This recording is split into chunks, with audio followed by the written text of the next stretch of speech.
Imagine a city so choked by its own filth that lawmakers themselves cannot sit in their chamber. A heat wave, a river turned into a sewer, and a smell so foul it forced a capital to reinvent itself. This is the story of the summer that stank and the engineer who saved a metropolis from its own waste. By the midnight 19th century, London had exploded. Factories, tenements, and a booming population poured human life into narrow streets. Where would a rapidly growing city dispose of its waste? Into the river? The river was accepted as the city's drain. Victorian London had plumbing of a sort, but no coherent system. Privies emptied into cesspits. Cesspits overflowed into yards and streets. Industrial waste, slaughterhouse offal, and human sewage formed a toxic stew. Epidemics followed. Cholera struck again and again in the early 1800s. Then came the summer of 1858.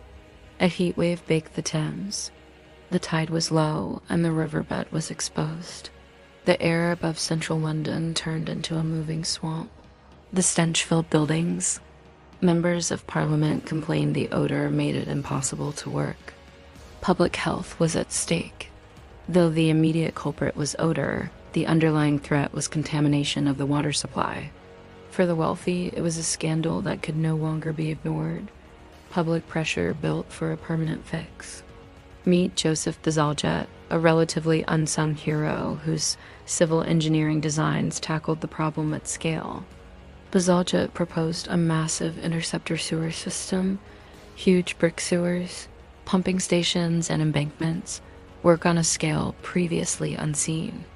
The plan required political will and years of backbreaking labor. But the city changed course, carrying waste away from the drinking supply. The result? The immediate menace of the smothering smell dropped. The risk of waterborne outbreaks was dramatically reduced. The Great Stink was a public health wake-up call. It exposed how industrial growth without infrastructure can become catastrophic. Today we live with systems that are often invisible. Pipes beneath our feet, treatment plants miles away. If this surprised you, hit subscribe. We dig into history's shocking turning points every week.